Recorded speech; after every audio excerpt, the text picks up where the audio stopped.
बिस्मिल्लाहिर्रहमानिर्रहीम। अस्सलाम वालेकुम नाज़रीन, आप यूट्यूब और फेसबुक चैनल देख रहे हैं। मैं राना उसैर हूँ।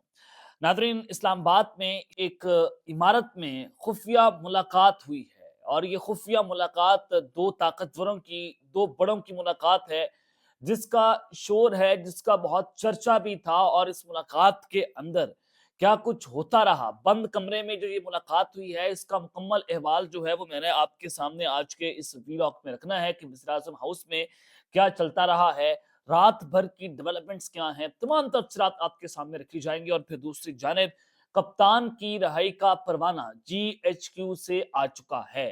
दो ऑप्शंस वहां से सामने आए हैं कि ये दो ऑप्शंस हैं इमरान खान के पास और उनकी उनका ये परवाना भी है।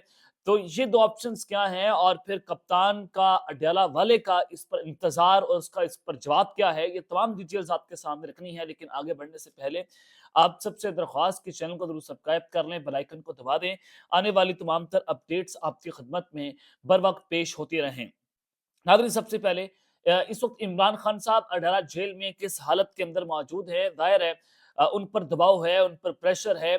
और फिर जिस तरह से इमरान खान साहब की स्टेटमेंट्स बाहर आ रही हैं सानिया 26 नवंबर के हवाले से, वो भी बहुत सिग्निफिकेंट है, बहुत इंपॉर्टेंट है कि यहाँ तक के नहज आ गई है कि जो पार्टी क्यादत है वो इमरान खान का के बयानिए का बोझ नहीं उठा पा रही और वो इमरान खान की हुकूमत की तामील नहीं कर रही। हालांकि वो इमरान खान के नाम पर MNA MP वजीर वज़ीराला बन गए और जो काउंसलर बनने के लायक नहीं थे वो पार्टी के चेयरमैन बन गए, लेकिन वो इमरान खान का बयानिया का बोझ नहीं उठा पा रहे। अब इमरान खान साहब जेल के अंदर किस हालत के अंदर हैं। जनाब अलीमा खान, इमरान खान की बहन है, वो कहती है कि खान साहब को इतनी शदीद सर्दी में भी गर्म रजाई नहीं दी गई। छोटा सा फैन हीटर है लेकिन वो कमरा गर्म नहीं कर सकता क्योंकि सामने वाले लोहे का जंगला बिल्कुल खुला हुआ है, उसके ऊपर प्लास्टिक शीट नहीं लगी हुई।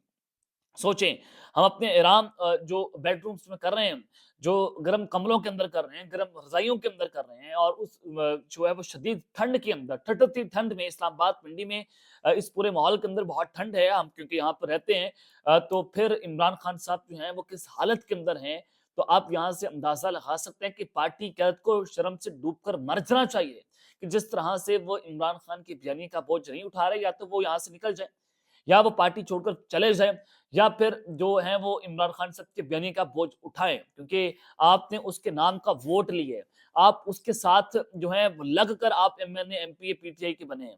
इमरान खान का मतलब है PTI, PTI का मतलब है इमरान खान। अली मोहम्मद खान की क्या औकात हो सकती है अगर वो आजाद उम्मीदवार के तौर पर इलेक्शन लड़े या किसी भी और पार्टी के अंदर जाकर इलेक्शन लड़े? कोई औकात नहीं है। बैरिस्टर गौहर की क्या औकात है? कोई औकात नहीं है। तो ये सारे के सारे जुड़े हुए हैं सिर्फ और सिर्फ इमरान खान के साथ।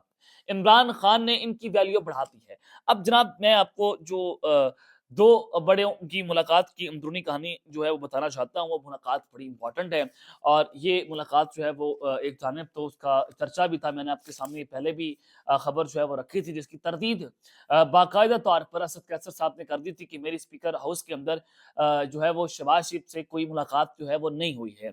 लेकिन मैं आपको जो खबर देना चाहता हूँ वो ये है, जिसको डॉन न्यूज़ के जो ब्यूरो चीफ हैं वो भी रिपोर्ट कर रहे हैं, और फिर मैंने अपने ज़राए से भी चेक करने की कोशिश की तो हमें पता चला कि ईवान वज़ीर आज़म के अंदर असद कैसर की और वज़ीर आज़म शहबाज शरीफ की एक मुलाकात हुई है।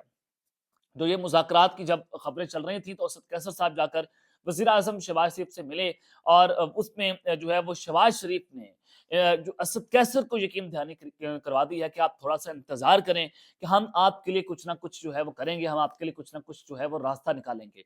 और उस सूरत हाल के अंदर जब नून लीग और इस्टेब्लिशमेंट का अपना आपस के अंदर फड्डा पड़ा हुआ है और पीपल्स पार्टी को तैयार किया जा रहा है, बिलावल भुट्टो को तैयार किया जा रहा है, और फिर दूसरी जानिब आसिफ अली जरदारी साहब जिस तरह से मौलाना फजल रहमान को तंग कर रहे हैं, और फिर नवाज शरीफ ने भी खबरदार कर दिया कि ये जो शख्स है आसिफ अली जरदारी आपको कभी भी और किसी भी वक्त ब्लैकमेल कर सकता है। तो उस पूरी सूरत हाल में शहबाज शरीफ जो है वो असद कैसर को ये कह रहे हैं कि हम आपके लिए कुछ ना कुछ जो है वो करेंगे। तो आपको यहाँ से अंदाजा हो जाना चाहिए कि पाकिस्तान तहरीके इंसाफ के ऊपर गोलियां चली, डी चौक के ऊपर गोलियां चली, चीफ एग्जीक्यूटिव मुल्क का कौन, शहबाज शरीफ, और किसके हुक्म पर चली, और उसका वजीर और उसके ताकतवर, ये सारे आपस में मिले हुए थे।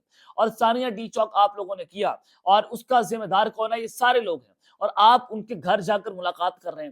یہ سوالیہ نشان ہے کہ کیا اس ملاقات کے بارے میں عمران خان کو اڈیالہ جیل میں علم ہے یا نہیں ہے، یہ ایک بڑا امپورٹنٹ پوائنٹ ہے۔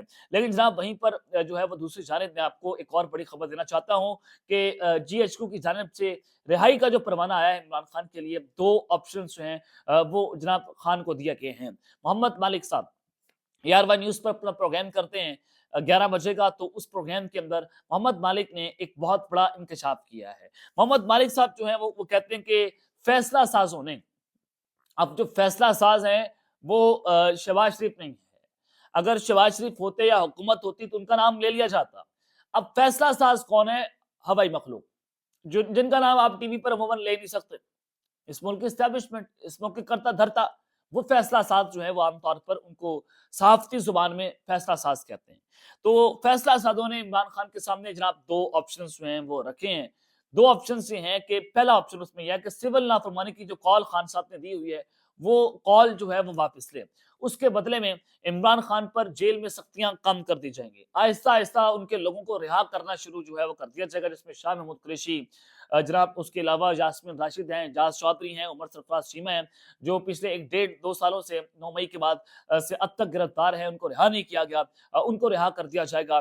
عمران خان کا ملٹری کورٹ کے اندر ٹرائل نہیں کریں گے، تو یہ اگر ایک شاید مان لیں تو اس کے بدلے ہم یہ کر دیں گے، لیکن اس میں عمران خان کی رہائی کا ذکر نہیں ہوا کہ خان کو یہاں پر رہا کیا جائے گا۔ وہ کہتے ہیں کہ خان اگر دو تین چیزیں ہماری مان لے تو ہم ان کی دو تین چیزیں مان لیں گے، پھر اس کے بعد رہائی کا جو ہے وہ اگلا سٹیپ ہوگا، اس کے اوپر بات کریں گے۔ دوسرا وہ کہتے ہیں کہ خان کی اگر رہائی چاہتے ہیں تو پھر خان قومی حکومت کو بھی قبول کرے، اور قومی حکومت 4 سال کے لیے ہوگی، 1 سال پہلے الیکشنز کروا دیے جائیں گے، پاکستان تحریک انصاف بھی اس کا حصہ بنے گی، اور عمران خان جب اس کو ہم رہا کریں تو وہ اس حکومت کے خلاف کوئی بھی احتجاج جلسہ جلوس نہ کرے، فیس سیونگ سب کو مل جائے، سیف ایگزٹ ہو جائے حکومت کے لیے، اسٹیبلشمنٹ کے لیے۔ عمران خان صاحب کو سیف ایگزٹ چاہیے نہیں، وہ اس ملک کے سب سے طاقتور، بہت مقبول ترین لیڈر ہیں، اور اگر 5 سال کے بعد بھی الیکشنز ہوتے ہیں تو عمران خان صاحب کی مقبولیت کا آپ اندازہ لگا سکتے ہیں کہ ان 5 سالوں کے اندر حکومت اتنی گندے طریقے سے ایکسپوز ہو جائے گی اور ہو چکی ہے کہ آپ ان کو دوبارہ لانے کی پوزیشن کے اندر موجود نہیں ہے۔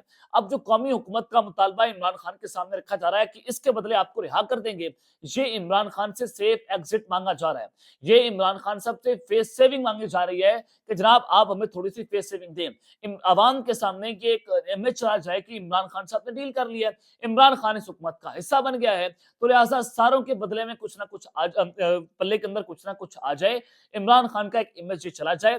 لیکن عمران خان صاحب یہ سب کچھ کرنے کو تیار نہیں، اب تک وہ نہیں مانے، وہ بات نہیں ماننے کو تیار۔ وہ کہتے ہیں کہ جناب میرے مطالبات ہیں 9 مئی اور 26 جو نومبر ہے اس پر جوڈیشل کمیشن بنایا جائے اور میرے لوگوں کو رہا کیا جائے، اس سے ہم کم نیچے کے اوپر بات نہیں کر سکتے ہیں۔ تو یہ ایک جو ہے وہ صورتحال ہے جو خان صاحب اور اسٹیبلشمنٹ کے مذاکرات کے درمیان جو ہے وہ چل رہی تھی۔ تو اب تک کے لیے اتنا ہی، اپنا خیال رکھیے گا، اور اس لئے اپنی لازمی خیال رکھنے اللہ نے کے بعد پاکستان زندہ باد۔